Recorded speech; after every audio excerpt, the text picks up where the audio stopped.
You can Nexus Cannon to your Nexi, and at this point, if your army's sitting at the third base like Fido, the Mothership Core there really isn't doing much. It could have been sitting between the main and the natural, and could have put off Nexus Cannons when that Ling run by happened. Instead, he lost a gigantic portion of Protoss economy, and that was largely the reason why the attack wasn't as big as it was, but also the reason ultimately why Fido wasn't able to put up the proxy pylon and think about some of the more important stuff, as it's so crucial. Protoss has an additional orbital pylon when they move out against these later stages of the game. These ultras are doing huge work, 4-2 upgrades against only the 3-2 of the Protoss player. Yeah, really just Nexus cannon going off at this point. I am very worried for Fido here.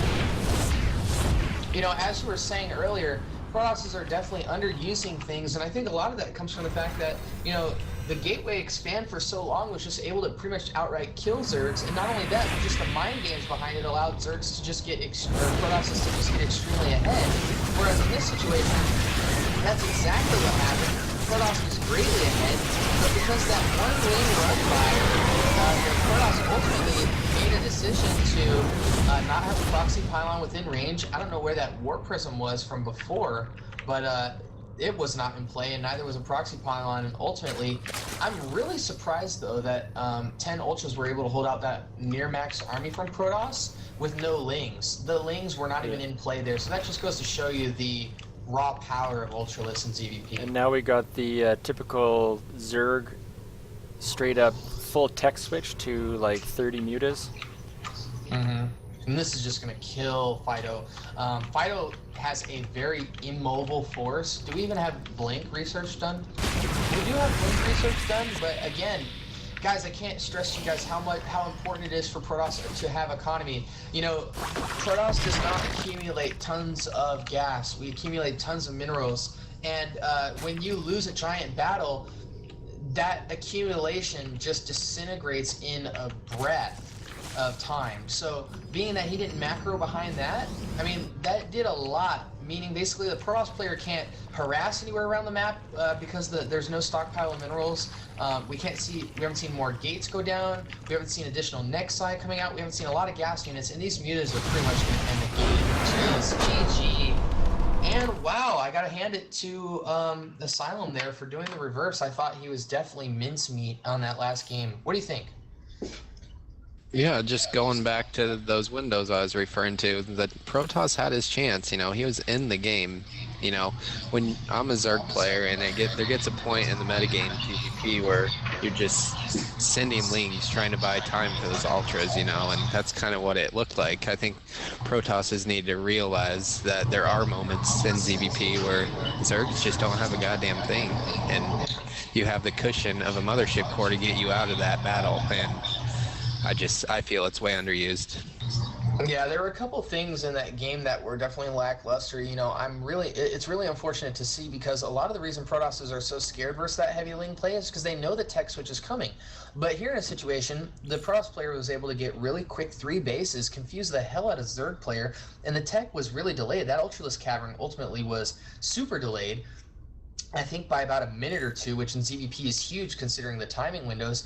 And a lot of times, especially on a map like Star Station, he was aiming to do that Sim City, but he didn't completely wall off the third. So what happened was the Zerg player was able to do those 2-pronged attacks, and that was able to ultimately buy enough time.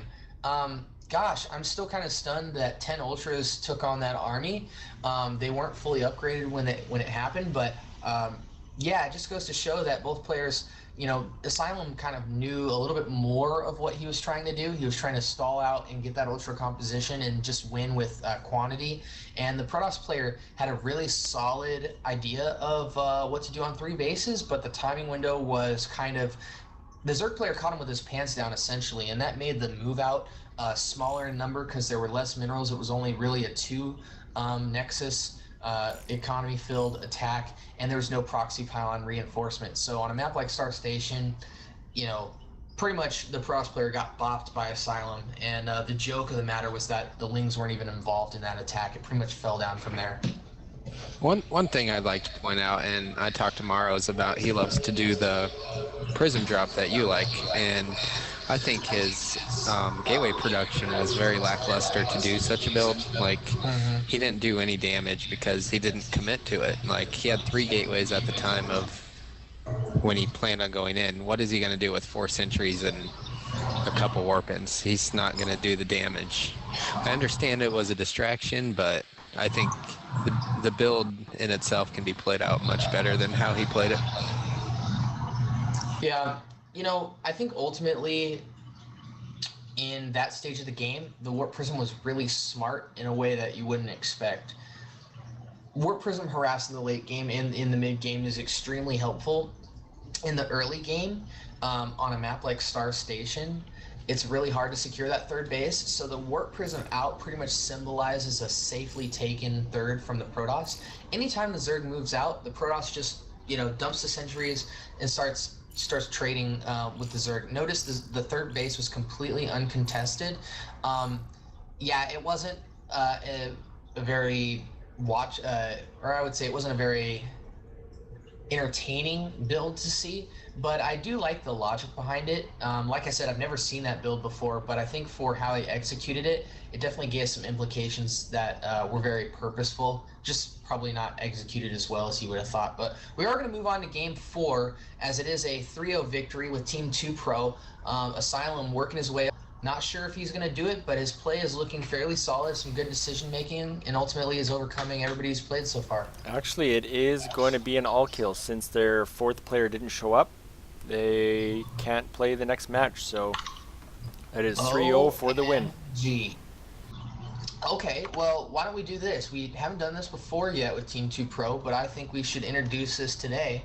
Let's invite Asylum in here, have a small, brief interview about how he played. Sounds good. I'll bring him down.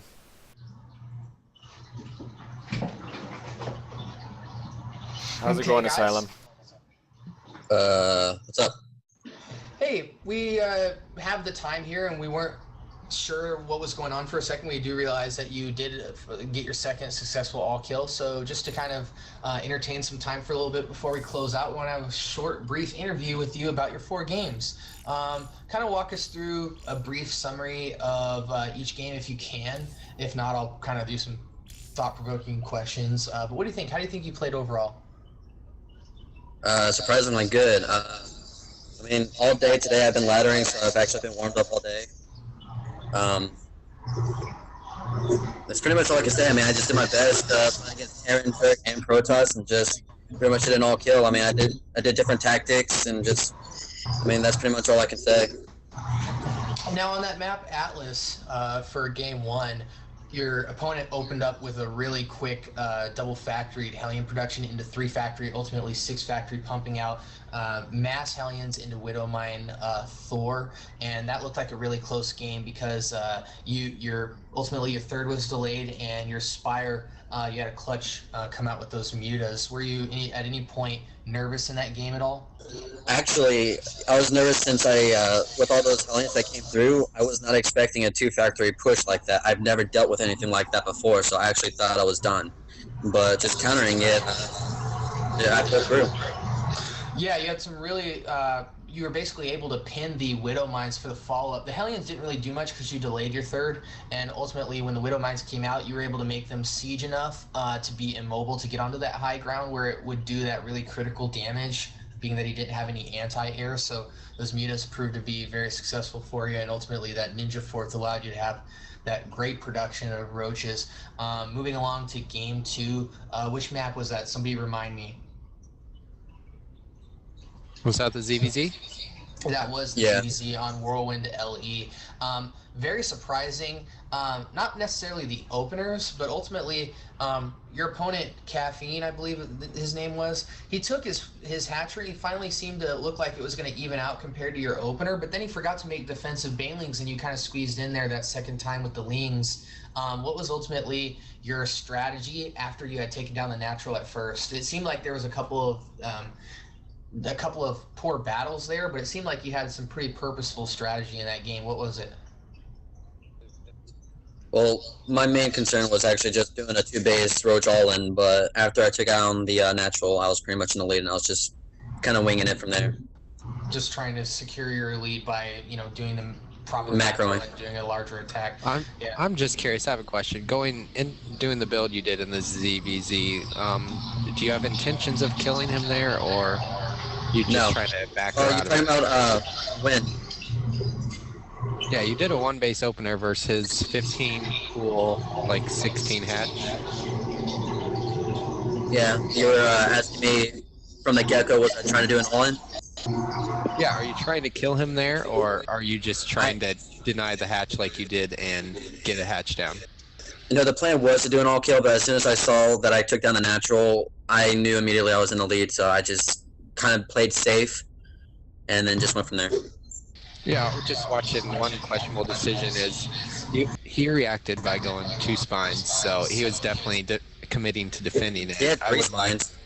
Oh, I disconnected out of the game, so it might have been 3 after I dissed, but I would have liked you to send Zergling in instead of your Banes led early. It wasn't a big hiccup, but I think you just a little thing you could have done a little better, Yeah, of course, there's always going to be different tactics, but that was just... shit, did I really go Bane Link in all-in first? I don't even remember. I was just all in the mood.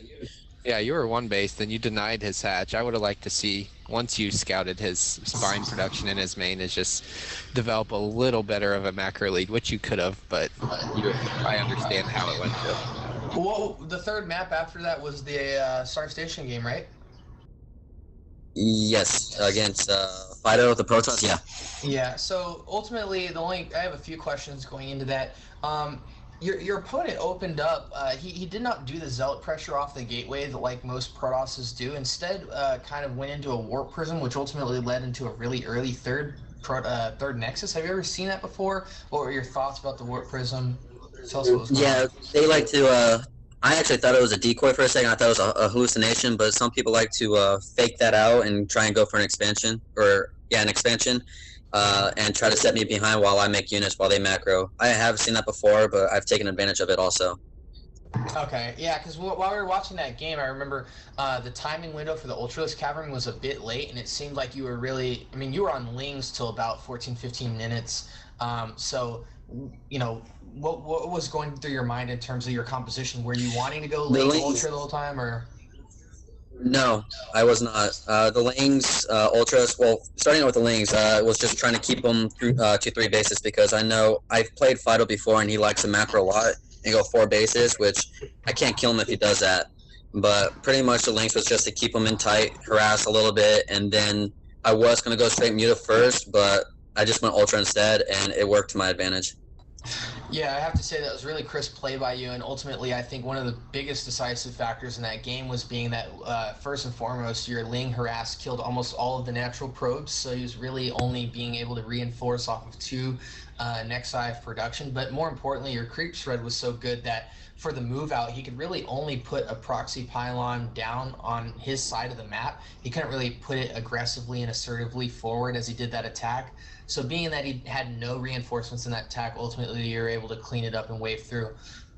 Again, from Team 2 Pro, this is Asylum. He took the clean sweep for the second all kill in this game. And thank you so much for taking the time to do the interview with us. Are there any additional questions from anybody in the chat here before we sign out? Nope, not for me. All right, guys. Well, quick shout outs. What? I have a shout out to Team 2 Pro. I want to give thanks to pretty much everybody that gives me support from Team 2 Pro. It means a lot to me, and it gives me a lot of motivation to go for Grandmasters. I pretty much guaranteed to get Grandmaster this season as long as I keep up the good work. But I just want to give my thanks to all the support from my own clan, and thanks again. Yeah, absolutely. Again, guys, if you're not familiar with Team 2 Pro, please check out www.team2pro.com. Also, check out our sponsors located on there. We've got a lot of good things going on, clan practices. The management is getting more assertive with new ideas and stuff that we want to do with the team. So you guys can see all the progress that's happening on the blog and on the intro page. So stay tuned with our players and what's going on. We look forward to having you guys in our casts.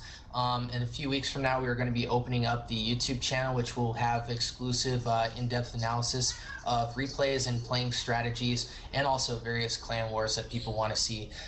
Lastly, shout outs to Thunderdog. We are partnered with them Make sure you go ahead and check out their website, as our games were streamlined through their website, and you can look at a bunch of great stuff for them. That's underdogesports.com. And again, guys, thank you so much for watching. This was our OMGL Clan War. Team 2 Pro is now consistently winning those out, and keep watching us for more support. Thanks again. You guys have